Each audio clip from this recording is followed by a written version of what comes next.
And here we go. This is it, episode 575, No Laugh Track Podcast here in Minneapolis, Minnesota. I'm Justin Severson, hosting this thing each and every week. This week, number 2, I think, all-time appearances on this podcast. Even hosted one once when I wasn't here. If you remember, way back, Bryan Miller. Yes, hello. Yeah, so it's Slagle number 1, me number 2, Lester number 3. I need to do some calculations for number 3. Might be. It's close. Might be. Yeah, might be. But definitely Slagle 1. 575. That's a lot of episodes. Dude, I know.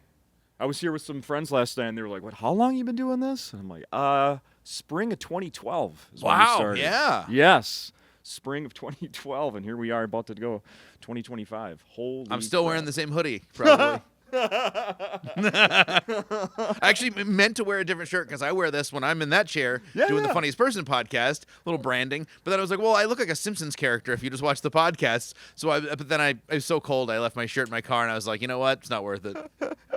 I'll just be in my Simpsons outfit. That's funny. He never ages, and he's always I've wearing had the same clothes. headshots for 15 years. I've been wearing the same Acme hoodie for like 12 years. Where is that Little Six Bingo T-shirt these days? Oh man, that thing evaporated in the washer at some point. I think at one point it wasn't really covering my nipples anymore. I had to get rid of it. Oh. But the headshot lives on. Somebody the other day, they were like, "Man, you have used the same headshot for 15 years." And I was like, "Yeah, I know." And they're like, "You got to get a new one." And I was like, "How different do I look?" And they're like, "Well, not that different." I was like, "Well, there you go.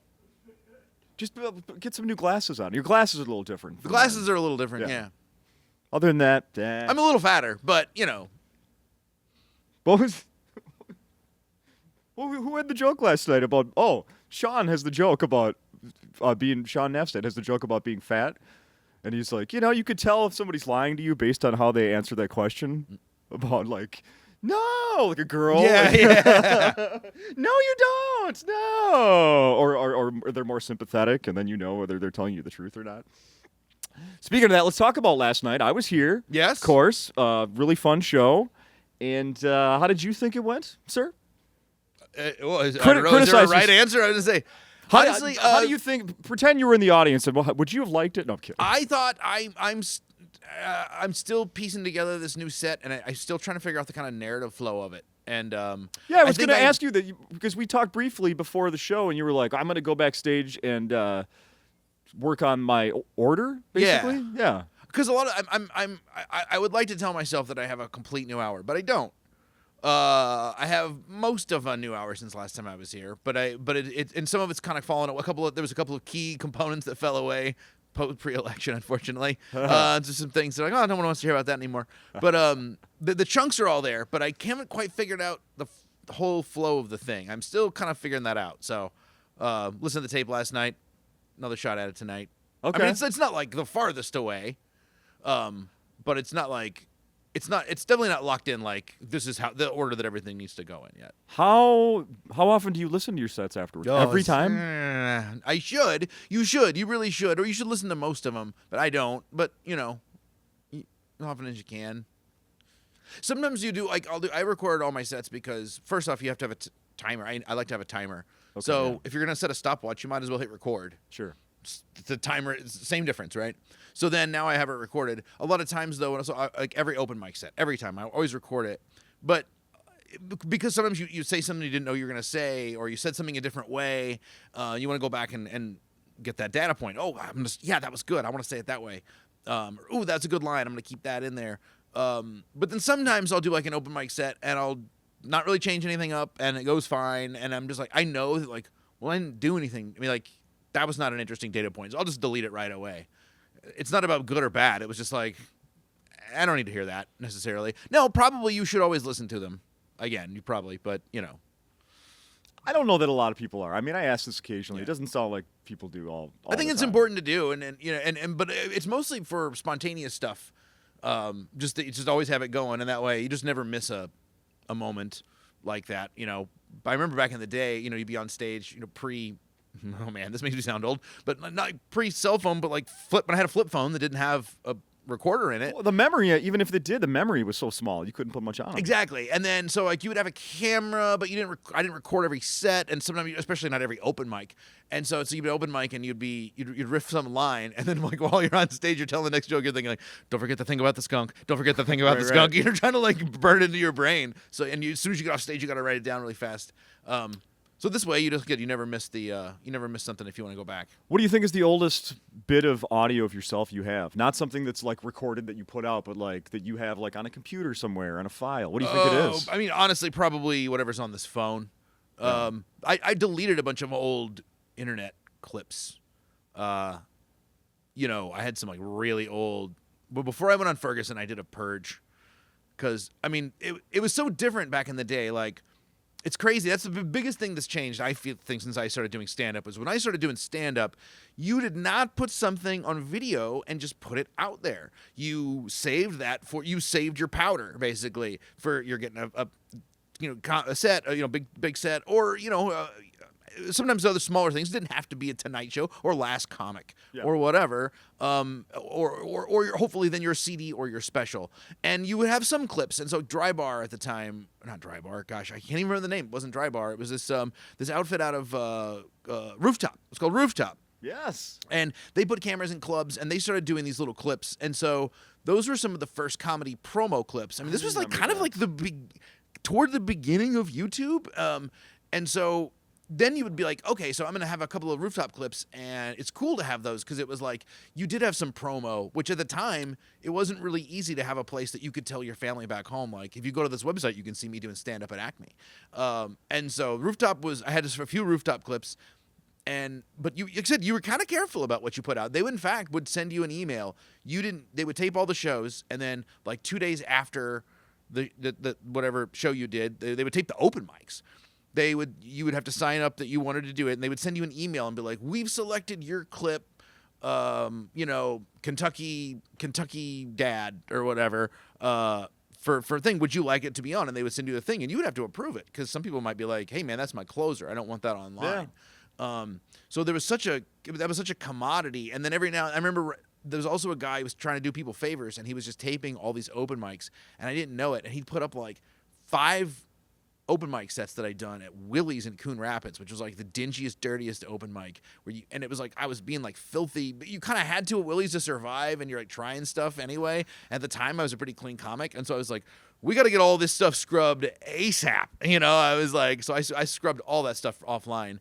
Whereas now I don't think I guess people curate, maybe they prune a little bit, but now it's just like fire hose. Like what would even be the point of taking old stuff offline? You just bury it in new stuff, and the algorithm presses it down. Which can happen within like 5 minutes. Yeah, exactly. How fast the idea that you would need to take stuff down, unless it was like Jimmy Fallon doing the blackface Chris Rock sketch or something they like don't put on SNL anymore. Unless you think there's like a reason, like there's a bad thing, like it really. Even if you thought, I would actually argue if you were like, oh man, I used to do an accent that is no longer proper to do in a joke, and there's video of me doing it. You're like, you would almost look guiltier by taking it down than just like let the algorithm drown it in content.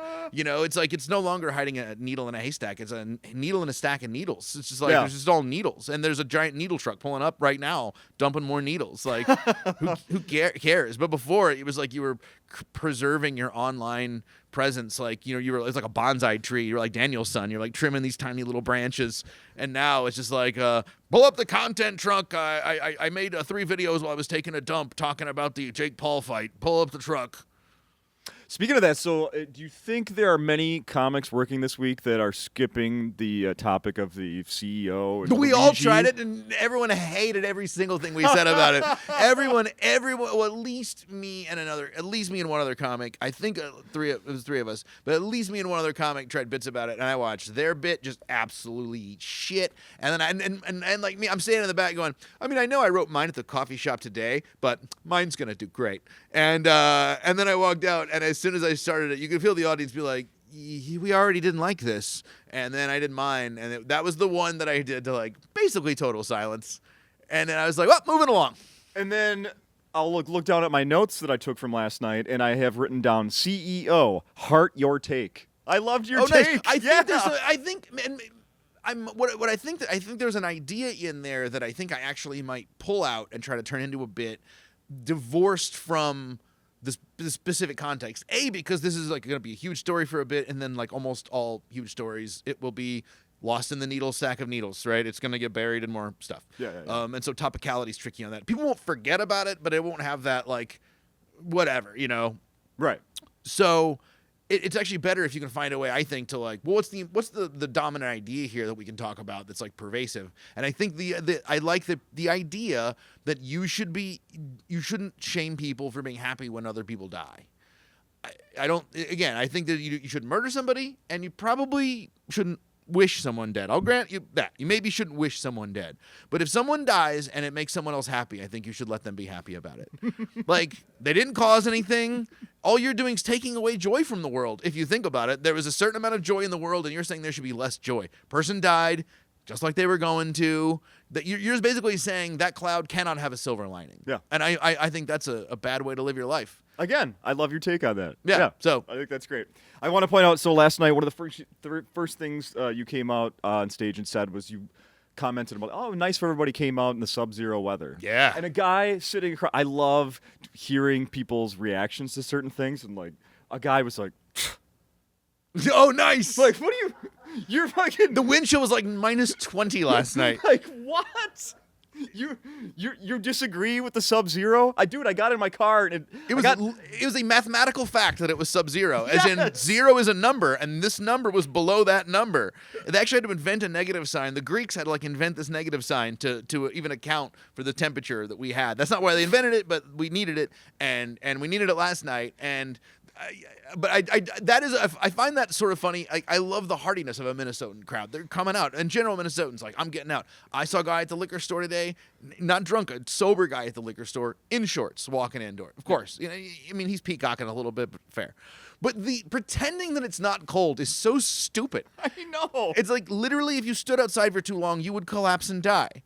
That's a medical fact. That makes it cold. It's just cold. You can say it's cold and I'm too tough for it. Okay. Yeah. But don't pretend it's not cold. No. I was telling you before we started recording, I came to the show last night with two friends, and both one of them rode his bike, then got on the light rail, and then got off the bike and rode the rest of the way to the club. Woo. The other one tried to take a bus from uptown, and the bus never showed up, went to 2 different stops to try to find this bus standing in that sub-zero temperature, then eventually just drove here, and his face was so frozen when he was trying to explain to us why he was so late. He could barely form words. So this guy going to the weather. My buddy Jerry has a completely different opinion on that. Did you see? There was a great clip of Mike McDaniel, the Dolphins coach. He's a warm weather guy. He lives in Miami. He coaches in Miami, and they always play badly in the cold. And there was at halftime they got to interview the coach, as he's on the way to the locker room, and they go to interview Mike McDaniel, and they're like, Mike, what do you think the offense should do differently? And he's trying to look like he's totally fine. He's like, I think you're like, he can't. His face is frozen solid. His lips aren't working. His lips are sticking to his teeth. He's the coldest man in the world, and you can tell that he's like, don't project being cold. You're the leader of men, and you're just like, you're losing, Mike. You're losing against that cold. I'm sorry.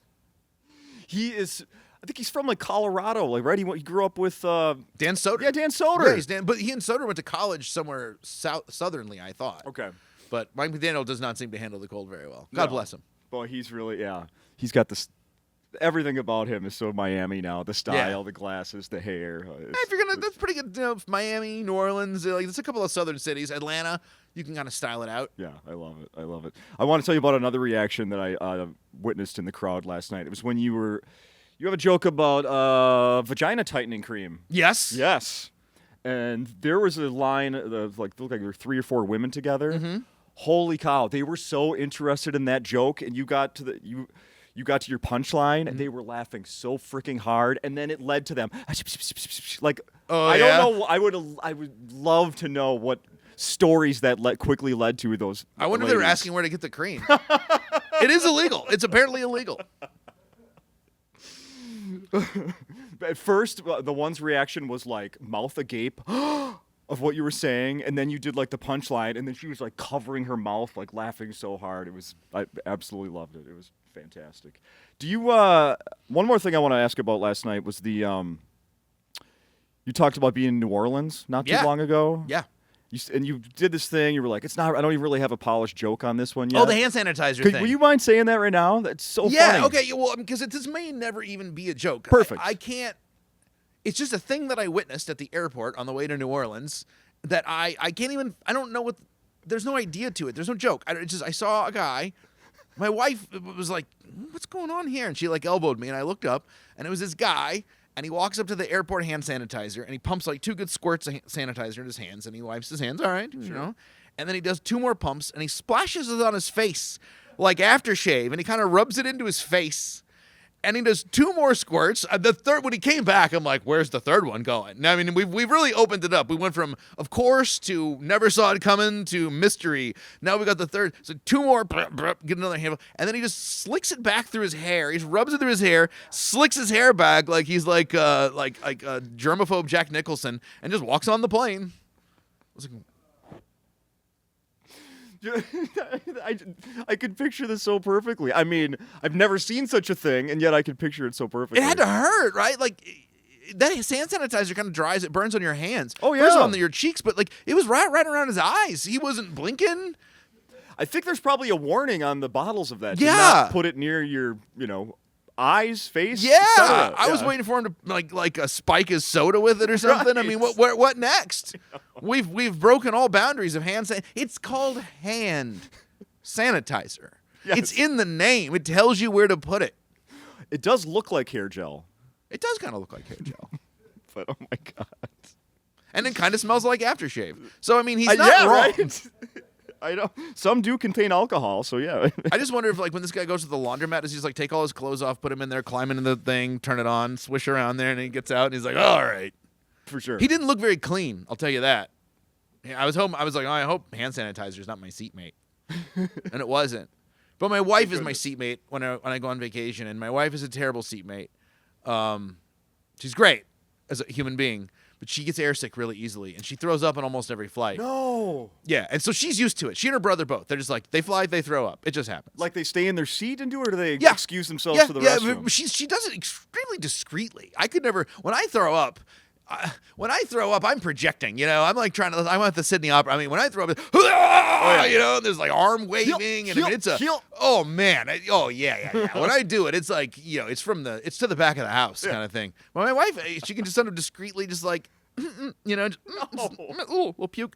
But she and her, I don't know. I haven't flown with her brother, but they're both just have terrible motion sickness. They can't go on boats and they can't go on planes. But of course, you have to go on planes. So when I go on vacation with my wife, which is very fun because she's very fun to go on vacation with, but it's just like you just like imagine if every time you got on a plane, they're like, by the way, the person next to you will be vomiting. You just know that. That's just going to happen every time that you fly, and it's like, I mean, you go, well, all right, but then I think, because she knows, this is for, by the way, she flies for business all the time, or not all the time, but plenty of times. So this is happening to her solo plenty. So she's just like, she always tells me like, it's fine. Like if I ask you for some ice water, just give me some ice water. But like, I'll just do my thing. Do your thing. So I think people probably think I'm the worst husband in the world, because if you saw me and my wife on a plane, you see her, all the color drains from her face, and then she's like quietly yakking in this bag while I'm just like rewatching part of The Godfather, completely ignoring her the whole time, showing no, because she even tells me, she's like, I don't want your pity. I don't want your concern. Don't She's acknowledge me. Just don't even acknowledge Yeah, it. it's not quite a don't look at me, I'm hideous. But she's like, I'm gonna be sick. I'm good at this by myself. She's like, just leave me in my zone. She puts her headphones in and she just gets in her little puke world and she just lives there for a while. And but I'm just like, yeah, no, the lady next to me, whoo, she's having a bad time. And then we get up and it's like, all right, honey, let's get in the cab. And she'll be like, what the hell? You two were together the whole time? Yeah, it would be a real plot twist. I've thankfully never had to use one, but for some reason I do always check to see if that bag is in the seat. I'd never even seen someone use one until my wife, and now she actually she takes them from she has her own in case they don't have one. She's always got I mean, not like walking around town she's throwing up, but like she knows she get on a plane. There's Wow. 80% chance she's gonna yak. Wow. Yeah. Wow. Since you brought up planes, I saw you had posted, I don't know, a little bit a while back about movies, watching movies on planes. Yeah. What was the overall opinion of people? You asked what? Yeah, I was really surprised. It's something I've been percolating on for a bit. Ever since I was on a plane, I was flying back, and I watched a movie. And, it's the Delta. I'm not on my laptop. This is the movies on Delta. And I'm like, I got like an hour to kill. And I was like, they got like 3 episodes of Sopranos. I love The Sopranos. I can watch it, and I've seen it a million times. So I just picked a good episode and started watching it, assuming that it was like edited a little bit for the plane. I would assume that as well. I thought they like cut off because they're at the bada bing and the strippers are in the background. Yep. And then there's just boobs all over it. And I just felt really self-conscious. I'm like in the middle seat. I'm just like, I just feel like I looked like a real creep, And so I stopped watching it, or I fast-forwarded it, and then eventually I was like, never mind, I'll watch something else. But I got to thinking about, that was on Delta, and then I've seen other movies since that had, I'm like, well, I didn't watch it on Delta, but I'm like, I don't think they edited that, and, I watched a guy watching Oppenheimer, and, they got Florence Pugh riding old J. Robert there. Yeah. And so it just occurred to me, I'd be a little uncomfortable watching that scene around people, and just what was people's threshold? Because obviously then if you bring your laptop, that opens up a whole new universe, and I watch some gnarly, 70s exploitation movies and horror movies. I mean, there's stuff that I'm feel weird about watching in my own house, in the dark by myself, much less on a public. And so I posed this to people thinking, what's your standard? What's too much to watch? Obviously swearing doesn't matter. You're in you have headphones in. So it's really the visual part. What's too much? And I kind of thought, I don't know, I thought more people were going to be more prudish, but most people are they shouldn't be looking at your screen. You should watch whatever you want. Anything short of pornography you can watch. Was the general consensus. Interesting. And I'm you kind of can't help but look at other people's screens. I was just on a Delta flight last month, and I know what everyone was watching within my line of sight. I know, and everyone. I was literally like, that guy didn't make it through Horizon. Because I was I watched all of Horizon on a flight, and he started it, and then he was watching the ESPN an hour later. I'm like, that wasn't even close. He did not make it through Horizon. I'm clocking what everybody's watching. Absolutely. And you can't, and sometimes I actually like to watch a movie. I'm watching a movie, and while I'm watching a movie with the sound in, and I'm actually watching it, but I'm actually kind of keeping my eye on somebody else's screen of a movie I've already seen before that I don't need the sound for, so it's like a double movie. The plane movie watching is a whole other thing. I actually think good movies are obviously worse on planes, but mediocre movies get so much better on a plane. Interesting. There's something about a mediocre movie on a plane that is just exactly what you need. Like a bad movie, now I'm bored. I'm on a plane and this movie's bad. But a mediocre movie like Ticket to Paradise with Julia Roberts and George Clooney, perfect airplane movie. Oh my. Perfect airplane movie. Delightfully mediocre. Attractive people all keeping their bathing suits on. Very important for me. I was just Funny. I know. I just I was surprised that so many people were like, well, I mean, and I get the argument hey, if it's on the Delta catalog, then you Delta didn't put him there. Delta says it's fine. You didn't put him there, and I think logically, I don't think you can even argue with that, and I certainly don't think. I certainly don't think you should scold or should be mad at somebody next to you for watching anything in particular. But that said, just because you can't yell at me doesn't mean I don't feel weird if your kid's watching me watch the bada bing scenes from The Sopranos, The flight that I was on, I switched back and forth. I was watching mostly live TV. I didn't really watch. Sure. I think I watched an episode of Abbott Elementary at one point. Sure. But I was flipping back and forth ESPN, and then I guarantee if you asked anyone sitting behind me, they could not tell my political views because I watched a almost perfectly even amount of Fox News and CNN. Not really on purpose, but I was just kind of flipping around between commercials. These guys go to break or not something not interesting. I'd go back to the other one. Go back to the other one. You have no idea. You have no idea. I also watched a guy watch A Few Good Men, which I haven't watched. That's a great one. In 20 some years, probably. You want me on that wall. You need me on that wall. Yes, so many lines I still remember, but also that movie's way longer than I remember. Yeah, too. it's 2:20. Yeah. I was like, he's still watching this? It kind of sings along, though, when you're watching it. It doesn't feel long. The Firm's like that. Another Tom Cruise movie that's sneaky long, but pretty good. But yeah, because I had a friend who said he was watching, it was on Halloween, and he was trying to do a Halloween movie a day. So we watched Texas Chainsaw on his laptop on a plane. And I was like, that is a brutal movie. I don't know. I feel weird. I love that movie. But it's art, but it is grotesque art. I don't know, man. I'd feel weird. Yeah, I would too. I would too. It's always weird to me any moment where I have more propriety than anyone really, but certainly than the social norm. Yeah, Because I'm such a dirtbag that anytime that I think something that maybe you shouldn't do that, and people are like, no, it's fine. I'm like, whoa, do you know who you're talking to? Do you know what kind of a weirdo I am? And yet, maybe cool with that. Yeah, I want to go back. I have one more question about your act from last night. Sure. Towards the end, and I've seen you do this before, you say about, I went to L.A. and, somebody said that I need to be more personal, right? Yeah, More personal stories. Yeah. Have you been switching up I you're say- telling after that? I've done it before the short jokes thing too, and they're both true. Okay. But I kind of meant to do both, the short jokes and the personal thing. Oh, okay. And I just didn't wind up doing the short jokes thing last night, which I meant to do, and just I don't know. I was kind of mixing up the order and trying to figure out where things went, and that one got lost in the juggling process. But that is something that someone told me, and that is the story that I came up with, which let's not say on the podcast. No, but it's great and it's memorable, and I encourage people to come see Bryan Miller this weekend here at Acme. And I certainly don't name anyone, and I just wouldn't want the person that's about. There's no reason for them to have to. No, I'm talking about that. Fair enough. You got to come see it in person. It's fantastic. Oh, I want to tell you, so that my two friends that I brought last night haven't been here in quite some time. Sure. And the one who's a really big comedy fan listens to this podcast quite a bit, and as soon as you were done, he was like, "Man," he goes, "that Bryan guy at the end, he is professional." Oh, really? Man, he's so good. So Wow. Just on stage, he's just doing. You could tell there was some newer stuff. He could tell you were doing some newer stuff at some point. Interesting. But he's like, "Man, that's just so professional up there. That's a comedian." This sounds like back patty for myself. Someone else told me that. Another audience member, wasn't your buddy. Somebody else said that, and it was funny because I don't know. I felt I felt a half a beat off rhythm last night the whole time. Really? Yeah, I did. Just like a half beat. It was a good crowd. I mean, it was Huh. like anytime something didn't work, I wasn't like, this crowd sucks. I was like, yeah. I mean, mostly everyone seemed to be having a real good time, and it was like, yeah, it was a good crowd. But like, yeah, I felt a half beat off. Not uncommon if I'm doing a lot of new stuff first show of the week. Okay, yeah. The last couple of shows I've done have been corporates.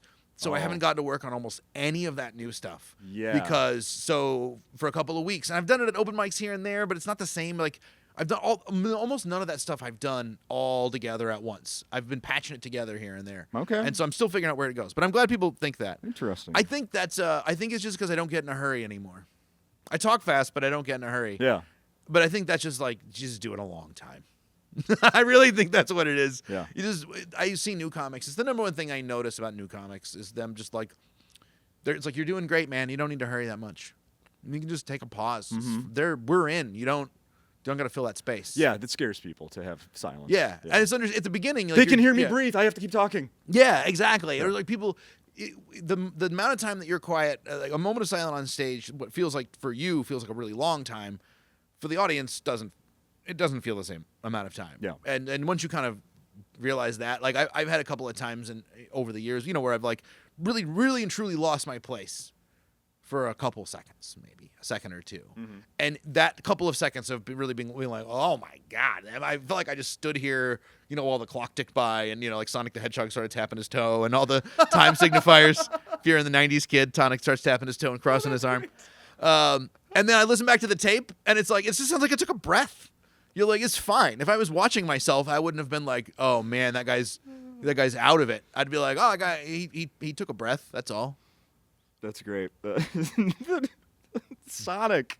Well, that's how you such a can good tell reference. I'm 43 years old. That is such a good reference. If you get it, which I do. Yeah. So that is My parents fantastic. got divorced, so my dad got me a Sega. I was an early adopter. Yeah. Yeah, I didn't have them. My best buddy did. And yeah, we played Were his lot. parents together? They were. Well, he really had a gilded life there, didn't he? With his Sega and his unbroken home. I don't know how you Super Nintendo. That was what? They did eventually get divorced, but we were out of high school by then. Yeah. Yeah, that doesn't even count. Yeah. No. I mean, well, here's the thing. It counts if you're like, it sucks. Like, the adult, speaking as somebody whose parents are divorced, the adult divorce experience is definitely different or whatever, but it's like when you're a kid, it really profoundly affects your life and where you live and all this stuff. Oh, yeah. And as an adult, it just means you just have to do 2 of goddamned everything. It's just everything's twice. Everything, every holiday, every birthday, there's just 2 of everything all the time. But it's not that bad or anything. Oh, but as tell an me about adult, you're just doing 2 of everything. Oh, yeah. Whatever. I'm on the dad side of that, and we got the. Yeah. All right, they're gonna be with their mom in the morning on Christmas, and then what time can we get them? And then Because I've had people be like, yeah. I really struggled with my parents' divorce. I was 27, and I'm like, get the fuck out of here. I also heard, and this may be controversial. I heard someone refer to themselves as an orphan after their dad passed away, and this person was deep into their 40s. Their dad was old, and I was like, oh no, you're not an orphan. And they're like, no one's ever prepared to lose a parent, and it's really different. And I'm like, look, my dad passed away, and it doesn't matter how old you are. It is really weird to go from having two parents to being I'm down to one. Very bad parental management on my part, one could argue, down 50%. But it is really weird, and it is like, and of course, and I'm sure you could be 75 and your dad dies, and it's still gonna be upsetting, right? Of course it is, But like, it's real stolen valor to call yourself an orphan. You're not banging a metal cup outside of some Dickensian smokestack, hoping somebody puts a piece of chicken wing in it or something. Like, you have a 401k. Dick Van Dyke was like on Kimmel recently or whatever. Yeah, he's like 100 or something. Yeah, he's 99 going on 100. Had to escape the Malibu wildfire and made it. Oh, really? Yeah, Dick Van Dyke, and he's flammable. He's that old. He's basically kindling at this point. I watched love Dick Van Dyke. That's funny. I was watching him do the interview, and he's talking about, my son who's 75. Yeah. Jesus, yeah. Right, yeah. I mean, some people do. Some people, if your parents are younger, and then if your parent lives into their 90s and they had to be in their 20, you might be in your 60s, But I was just like, I don't know. I was like, come on, man.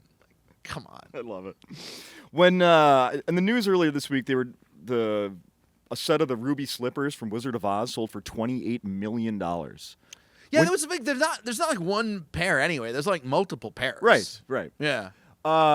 Do you, as a movie buff, do you have any memorabilia, any famous memorabilia? Does that interest you in any way? I think the memorabilia market has way less to do with movie culture and way more as a representation of income inequality. The only reason that a memorabilia market at these scales exists is because income inequality in America is so outlandish that some people have truly unspendable amounts of money, and they're not the 1%, they're the 0.01%. The 0.01%, there's a few things that they bandy about, jockeying about, I bought the ruby slippers from you for $28 million, I sold them for $31. And it's like, in any sane world, it'd be like, yeah, $10K, that's pretty cool. I'll pay $10K for those ruby slippers. Yeah. Like, it's still a lot. But like, I mean, because like I get like even like a super yacht would be another example of that. But like, I get like, you buy a fancy sports car. Sports cars are cool and they're expensive. It's a piece of machinery, or certain things are expensive for reasons. Movie memorabilia, as a guy I used to work in a comic book store for years, memorabilia, all antiques, all that stuff, it is all perceived value. Absolutely. That's all it is. Everything is only worth what a person will pay for it. And so the fact that we have a teeny tiny fragment of people with such stupid amounts of money that they can waste it on that, it creates this idea that there's this memorabilia market that really kind of doesn't exist. Yeah. That's a great take on that. When people would come into the comic book store and they would show my boss who owned it, it was great, Dennis McCord, great comic book store owner. They would, and he'd give people fair price. He was very fair minded. But they would, they'd put a bunch of like Spawn #1s or something that we'd seen a zillion of, and they'd be like, well, what are these worth? And he's like, well, I can't really take them. And they go, what are they worth? And he goes, well, what would you pay for them? And the guy's like, well, I don't really want them. And he goes, yeah. Like that's why, like, that's literally the nature of the market. He's like, but he knows, he knew that enough people that, Spider-Man 129, first appearance of the Punisher, I can't believe I know that. Nerd. That, like, he's going to sell that. He's got 5 guys who ask him about that all the time. Sure. And so he knows that he's like, I bet old Ted will go $250 on that. All right, I'll buy that from this guy for $175 and sell it to Ted for $2. He was a very smart guy. But working in that store did teach you the value of not a value of a dollar, but like kind of the real meaning of collectibles and like anything of an inflatable price. And it's made me pretty cynical about stuff outside of its functionality and practicality. Yeah. Not that you can't have cool sentimental things or art is awesome. It'd be great to be rich enough to own like art, you know. But I don't know, man. It's all just worth what somebody will pay for it. Yeah. Hey, before we wrap this up, I know you've been doing on social media. I've seen that you're putting out a whole bunch of short stories and stuff. I got a bunch more coming. I've published a bunch over the years. Yeah, so I started publishing, I think 2016 or 2017, and I think I'm up to, I have a few more coming out soon. I think I'll be up to like 26 or 27 stories. I have like 4, usually sometimes in journals, like in academic-y type, not academic, but like kind of the Bombay Literary Magazine out of Bombay, India. They bought a crime story. Because I guess an American crime story feels like really exotic. It's like just a bunch of Kentucky crime. But I was mostly crime and horror. And sometimes they're in books, like anthologies and stuff. So I've got a few coming out. I'm in one coming out this week. You can buy it this week. It's called Tasteful, and it is a book of all short stories about cannibalism to benefit a Pittsburgh food shelf. And so all the proceeds go to this food shelf for the holidays to help feed people, but all the stories are about cannibalism. Wow. Which I was like, usually I don't do like charity ones, but like, because there's not as many, and but I was like, these people seem cool, and I like this idea. This is fun. Wow. But yeah, so I got a bunch of them. If anyone was real curious, I would say check out Body Shots Volume 1. That just came out. I have a crime story in there. I think is like one of the better things I've written. The title of which is a mathematical equation, so it's kind of weird to say out loud. Yes, I saw that. I'm like, I can't. I'm not even going to write this down. It's the mathematical equation for a fractal. Okay. Sure. But it's not it's a fun crime story about a kid, a mute kid who helps his friend kill his brother with a ninja sword. So. Yeah, so Tale as old as time. I've been doing writing for longer than since I was a kid. I wanted to be probably a writer before I wanted to be a stand-up. And it's probably, if you would have asked me when I was a kid, it probably would have been job 1 and job 2. I would have picked with stand-up or writer, like Stephen King type, airport fiction, crime, Michael Crichton, you know. And so I kind of fell away from it for a little bit when I was first starting comedy, and it was like so all-consuming. And then at a certain point, I was like, I got to get back into this, and yeah, I've been doing it for quite a bit. I actually have a writers group. One of my writers group buddies was here last night. I think another one's coming. But we meet like once a month and swap stories and do critiques awesome. and stuff. And they've been published all over too. So cool. Yeah, it's fun. Cool it's a different itch. that you have. You're in a place in your life that you can spend time doing that. Yeah. I mean, my biggest.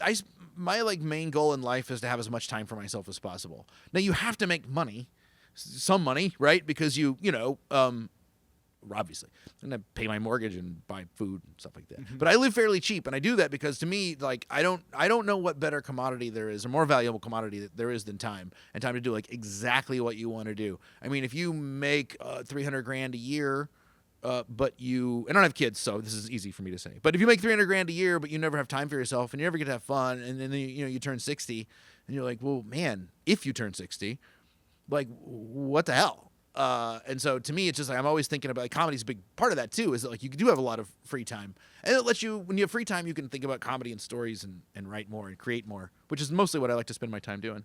There's the saying, I was just killing time. I don't like that saying, killing time. To me, it's filling time. It's so precious. I'm not killing time. In a way, it's a great expression because you are killing time because it ain't coming back. Like anytime I feel creaky, my back kind of hurts today. I'm like, well, I should still go to the gym because like there's going to come a time, this is as good as I'm going to feel.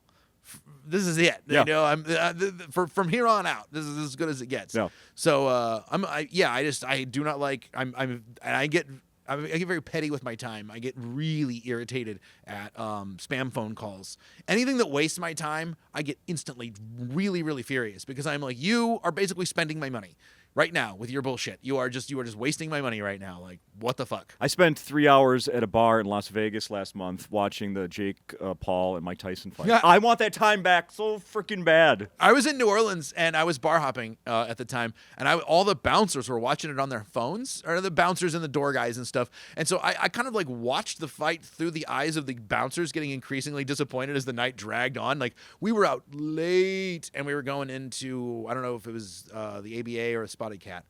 We were at one of those Frenchman Street bars, and I was like, I looked at the dude's phone, and it was still undercard, and the guy's like, still undercard. And I was like, the band's starting their last set. Like, what the hell? Yeah. No, we all need that. It was time back. everybody was my roommate, my old college roommate, who's also, by the way, a writer. He publishes as J. Rohr. His name's John Rohr. He's an excellent writer, and we've published in some of the same journals now, which is interesting. Never the same issue, but we were college roommates. We were writers back then. That night he texted me the most prescient line I have heard anyone say. I can't remember how long. I said, I was out in New Orleans drinking, and I just texted him, hey Johnny, I know you're out at a bar too. Did you watch the fight? And he said, yeah. And he said, well, it was worth it because I understand American electoral politics better now. And I said, what do you mean? He goes, I now know exactly what it's like to root for a convicted rapist to achieve something that I can't personally accomplish.